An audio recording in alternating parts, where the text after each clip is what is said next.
Ребятки, я продолжаю снимать контент по Counter-Strike, это все еще не Dota. Мы дождались плей-офф эпицентр по CSGO в Москве.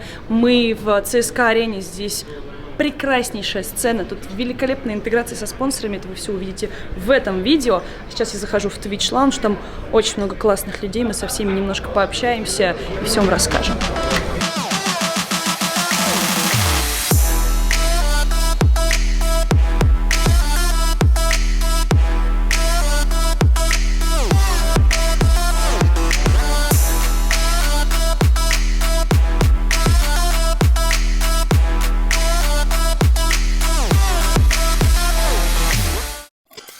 Сразу же, как только мы зашли на арену, встретили самую красивую девушку на этом турнире, это Тони, я думаю, все вы прекрасно знаете. Тони, у меня к тебе сразу главный и первый вопрос. Я помню тебя на International в этом году, ты очень много работала, делала контента для Valve, и, по-моему, насколько я знаю, это был первый большой такой опыт в Доте именно. В основном у тебя КС. Сейчас ты на эпицентре. Какие главные отличия? КС от Доты? Да, в работе в твоей, как ты себя чувствуешь? Ну, это абсолютно разные два вектора, потому что там я делала контент, я делала видео, интервью, там, такого рода. Ну, правда, на этом интернешнале удалось и в лайве поработать, и там я уже почувствовала себя, больше в своей тарелке. Здесь я работаю в ведущей студии аналитики, и, в принципе, не записываю никаких интервью, и это кардинально отличается, потому что работа в лайве — это всегда, с одной стороны, сложнее, с другой стороны, проще, потому что импровизировать и как-то, я уже знаю ребят, я знаю, как этим заниматься, как это делать, поэтому мне немножко проще. То есть, если тебя еще позовут на турнир по доте, ты с большей охотой пойдешь туда делать контент, или все-таки лучше зовите меня на КС мероприятие? Да нет, я готова и пойти поработать на доте, тем более, что я много играю в Доту 2, именно так. Поэтому с большим удовольствием, все зависит от того. На самом деле подготовиться можно ко всему. Я и на Point Blank работала в свое время, поэтому никакой проблемы. Ребята, она очень классная, и девочки могут и в Доту, и в КС, и даже те, которые не играют ни в Доту, ни в КС. Верьте в нас. Верьте. Будьте добрее. Смотрите, какие мы няшки, милашки. Конечно, конечно. Человек с головой цвета Твича попался нам на пути. Twitch Lounge причем? Да. Я к своим стремился. Что ж ты такой убитый, дорогой? Расскажи, пожалуйста. Утро. Вот. Сначала надо, соответственно, встать, потом надо еще в ванну засунуться. После этого ты выходишь из ванны, потом, соответственно, на тоналочку все дела, кремик намазать. Это все очень сложно и долго. Тоналочки сейчас. Нет, я имею в виду тонер, вот эту всю фигню, чтобы посушить кожу, потом, соответственно, надо кремиком. Вот. Потом немножко подуложил волосы. То есть надо одеться. Чтобы одеться, надо погладиться. Гладиться — это самое тяжелое вообще, что только возможно. Поэтому ты одеваешь пиджак, потому что если ты не хочешь гладить всю рубашку, ты гладишь только вот эту часть. Рубашку я заправлю еще. Хорошо. Потом, попозже. Соответственно, ты гладишь вот эту только центральную часть. Соответственно, таким образом тебе не надо гладить гребаные рукава, вот это все, соответственно, спину. Одеваешь пиджак сверху. Пиджак-то у тебя всегда нормальный. И все. Это идеальный просто. А потом еще 50 минут в пробках, отсюда. Кайф. Это просто был самый полезный, самый содержательный, самый информативный разговор. Ладно, не будем о твоей несчастной жизни. Ужасно просто. Твою печальную, ужасную Каждое утро. жизнь. Гонят игроки на комментаторов, это мы уже поняли. Есть комментаторам что сказать игрокам? Да, то есть, ладно, постоянно много это вы чего хреново говорят. комментируете, а они что? А что они? А они как играют? Я надеюсь, что они будут нормально играть, что мне завтра финал коммитить, то есть мы сейчас про конкретных Я, игроков сообщаю говорим. просто, если взять конкретных игроков, то каждый эпицентр я комментирую, как они вылетают. Вот. Каждый мой матч. 2 эпицентра подряд. Сейчас, скорее всего, будет 3-й год. А ты сам во что больше шпилишь? В Доту, в Counter-Strike или в крафтовое пиво все-таки? Я, конечно, 3-й вариант. Я вообще в РЛ, больше шпилю. Да. Вот, то есть мы там сидим на стримах, что где когда, смотрим вот это все, украинские шоу там. Короче, он занимается какой-то полнейшей дичью, точно не Counter-Strike, В смысле, точно нет, не на самом деле Дотой. в Доте у меня 8000 часов. Сообщаю, 8000 часов, и я люблю Доту, да. В отличие от КСЛ. Чуваки. Хорошо. Да. Короче, в чем прикол? На эпицентре по доте и на эпицентре по Counter-Strike работают практически всегда одни и те же люди. Дашка одна из них. Ты на адреналинах работаешь, вообще на всех туриках. А с кем тебе больше нравится работать? Из дотеров или кейсеров? Да. Кейсеры немного пошумнее, а дотеры, ну, они поспокойнее. Дотеры спокойнее. Просто кейсеры орут так, что у тебя закладывают уши, а дотеры, они... Ну а как бы во внеигровое время кто больше дебош устраивает? Ой-ой, те, кто играет в покер. Ну это мы не будем раскрывать, кто играет в покер на турнирах, но есть такие персонажи. Хорошо, я знаю, что тебе часто задают вопросы в директе Инстаграма в основном. Ну что ты с кем там замутила? Ну кто к тебе подкатил? Ну давай вот хоть раз в жизни, вот правда, ну кто-то вот тебе подмигивал излишне часто среди игроков, неважно какой дисциплины. Пич. Так. Все. Да ладно. Вроде бы. А Богдан? Василенко?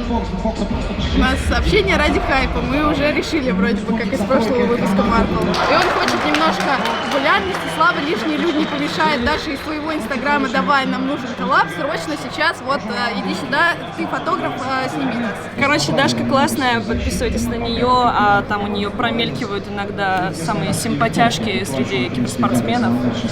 Дашка шарит. Мне вот, например, было бы интересно, говоришь, что мне спрашивать? А про Twitch, про то, что ты начал сейчас делать? Вот тоже, опять же, Бодян к тебе приходил, расскажи, что это вот за идея такая? Ну, идея очень простая. Показать как бы людям, что есть не только русский рэп вообще в музыке. Так. Вот. И типа, чтобы слушали нормальное музло, а не то, что везде крутят там и так далее. 3 последних исполнителя, которых ты бы посоветовал послушать. Ну, и какой, с одной стороны легкий, с другой стороны совсем сложный. Ну, что ты сейчас вот вопрос. слушаешь? Вот прямо сейчас, что вот у тебя последние 3 трека? А у меня, наверное, новый альбом Einsach Sieben. Ну, это, правда, это немецкий рэп. Потому что они сейчас вышли, и Capital Bra. Ну, это все немецкий рэп, вот, но достаточно сейчас набирающий обороты. А не рэп? А не рэп из того, что у меня сейчас есть. Грязь. Послушайте, грязь. Новый альбом тоже у ребят вышел не так давно, меньше месяца назад. Или месяц назад. Вот. Тогда, чтобы вас прям душеньку вашу. Как ты оказался на эпицентре по контре внезапно? Я прям сейчас офигела, когда зашла, тебя увидела здесь. Ну, за Counter-Strike я вообще давно слежу, и когда-то, опять же, давным-давно, во времена этих компьютерных клубов, все-таки я не в Dota тогда играл, а в Counter-Strike 1.6. Вопреки всеобщему стереотипу, что ты с дотером тусуешься. Ну да, но как киберспортивная дисциплина, изначально меня интересовал все-таки Counter-Strike. А за кого ты болеешь? Вот. Сейчас за Нави, там, Нави вперед, конечно. Да, вообще за красивый Counter-Strike. Как бы у меня здесь, так как я ни с кем не знаком, поэтому у меня нет каких-то таких, знаешь, фаворитов. Кто больше всего тебе симпатичен из СНГ дотеров? Бодя, Айсберг. Прям самый... Абсолютно, не знаю, из про игроков он, типа, я не знаю, самый адекватный, мне кажется, Ну, типа он не ЧСВ, он человек. такой вот весь открытый, добрый, классный, Да. Ну вот у него за всем вот этим хайпом, который вокруг него, он ни капельки не проебал вот эту умение быть человеком, типа, настоящим, и я это очень ценю в нем. Кто будет следующим на твоем стриме?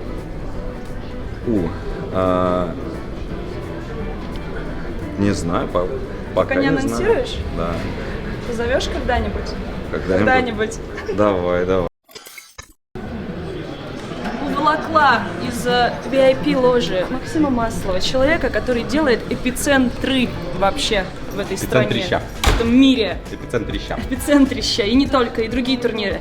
В общем, вы можете не знать этого прекрасного человека, но я должна же вас чему-то полезному учить. Вот, собственно, Максим Маслов, органайзер. Максим, расскажи, пожалуйста, какие у вас планы дальнейшие на турниры? Ну вот хоть какие-то секреты, хоть чуть-чуть. Есть мечта, есть план. Так. Значит, план побороть очередной раз в следующем году всех с дотой, получить мейджор, сделать так, чтобы, ну, скорее всего, давайте раскрою первую тайну. Давай. Будет Москва. Надеюсь, будет мейджор. Как только все аппрувы получим, сразу об этом сообщим. Побороть всех с вторым турниром. Тут дисциплинный город пока неизвестны, но переходим к мечте. Мы очень хотим Казань. Мы реально очень хотим Казань. Это прекрасный город, и мы очень хотим туда. Давай назовем буквально 3 пункта, может быть, за которые ты, как организатор и как идейный вдохновитель, гордишься эпицентром по сравнению с другими турнирами. Вот что у вас самое крутое, уникальное, и такого никто не делает? Самое крутое, наверное, это, так можно сказать, 3 вещи, да, всего? Я уже приготовился список. Давай побольше, давай! Я думаю, что сцена, конечно. Мы очень сильно вкладываемся в сцену, потому что ты же знаешь, у нас на киберспорте, на любом турнире, приходит человек, и он смотрит 90%. Ребята, вы все смотрите у нас телевизор, по сути. Вы приходите на любой турнир и смотрите телевизор. И вы должны понимать, что вы приходите не просто так, и деньги нам платить не просто так. Поэтому мы очень стараемся, чтобы сцена была крутая и вам понравилась. Первое, что мы гордимся, это сцена. Второе, что мы гордимся, это всегда это Team Care, то, что называется. О, да. Потому что мы реально облизываем игроков, потому что мы очень хотим, чтобы лучшие команды хотели приехать ради нас, ради вас и выступить круто. Даже чипсы в ванной это не вопрос для Да, мы не поддерживаем, сразу говорим, чипсы в ванной, мы не поддерживаем, но как бы если игроку от этого комфортнее, он выступит лучше, пусть плавает в чипсах, спит в них и так далее. На самом деле цель-то это очень, с одной стороны, простая, с другой стороны, сложная. Мы хотим, чтобы люди показали свою лучшую игру, тупо лучшую игру, чтобы вы увидели реально там крутейший вообще киберспорт, а до этого они должны быть полностью в комфорте. И третий момент, наверное, это наше внимание к трансляции, потому что мы все больше и больше вкладываемся в это, и с каждым разом все больше вкладываемся. И ты, наверное, заметила, у нас сейчас на канале и в стриме вообще у нас в этот раз порядка больше сотни различных роликов будет. Да, как команды приезжают, как они собирают автоматы, то есть мы реально с этим экспериментируем, и мы понимаем, что нас смотрят дофигища людей, не только те, кто пришли на стадион, поэтому для них мы тоже вкладываемся. Вопрос сейчас последний от людей, которые смотрят Миссис Марпл. Будет ли Марпл вести в этом году и в следующем намечающемся какие-то турниры от Epic Esports? Вопрос не в том, будет ли Миссис Марпл вести. Вопрос, сколько Миссис Марпл будет вести, на какие согласится, и не поднимет ли она ставку своего гонорара. Этот последний вопрос больше меня интересует, наверное. Но, конечно, да, все турниры вообще мы хотим вести с Миссис Марпл. Не всегда это получается по объективным причинам. Но ждите Миссис Марпл, много Миссис Марпл у нас на турнирах. Продано! Совершенно внезапно я уже переоделась и оказалась на финальном дне эпицентра по контре. Но, как ни странно, сижу, смотрю доту, одна в уголочке на диванчике, потому что вторая карта, Secret VP, нервы ни к черту. Вот что действительно важно. Надежда есть? Надежда есть. ВП сейчас у них новая волна стратегического мышления, поэтому вполне возможно, что они вот и здесь могут проиграть в финале. Поэтому они сейчас, у них передел идет всего. Структурный передел абсолютно внутри команды взаимодействия, потому что они всеми героями, которые играли до последнего года, они там от плейна отказались, и сейчас новые появляются. Из-за этого вполне возможно, некоторые чемпионаты могут не залетать. Ну вот, предвещая говнокомментарии в соцсетях Virtus.pro, что можно сказать болельщикам и людям, которые любят делать ставки на ВП? Все у них хорошо, потому что если бы они продолжили играть так, как они играли до последнего года, у них бы результаты еще хуже были, потому что к ним уже реально готовы, и вот этот набор определенных героев, там из 20-30 штук, уже спокойно любая команда справляется, поэтому им что-то нужно делать. Вот они начали что-то делать, поэтому дайте им время. Потому что парни реально сыграны, они хорошо играют, мы это прекрасно знаем, но иногда определенные стратегии могут не залетать. Так вот немножечко дота-контента в видосе про эпицентр CSGO. А какие у тебя планы на ближайшую неделю-две? Вот сейчас ты КС откомментил.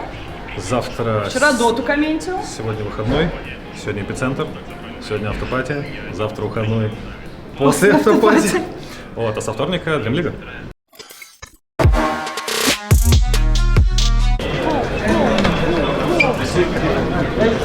Все, готовим голосовые связки, орать за Нави.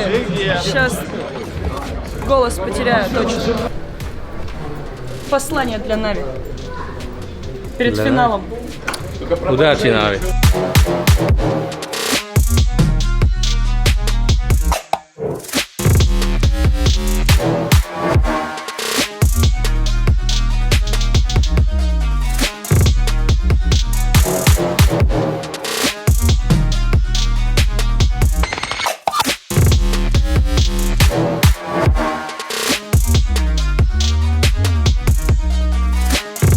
counter. This could be bad because FaZe, they're not going to be the 1v2 trying to isolate Edward, but it's not going to happen. He smokes himself off, but now Rain arrives, and Rain arrives in a massive way as he's putting together two. Blink of an victory here at Epicenter 2018. Edward is the only man left up, and he's got it all to do, and as good as he's been, he's going to get shut down, and Nico's the man.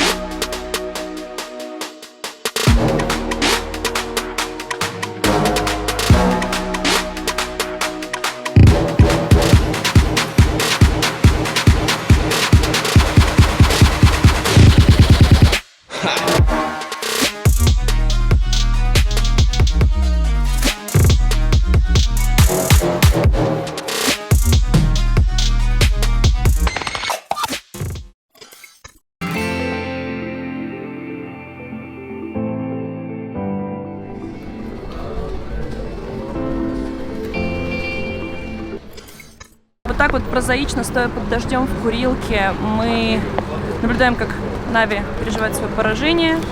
И на этой вот грустной для нас ноте мы заканчиваем. Но продолжаем верить в команду Нави. Правда, Алексей? Холодина нереальная, мы не сдаемся, ребят.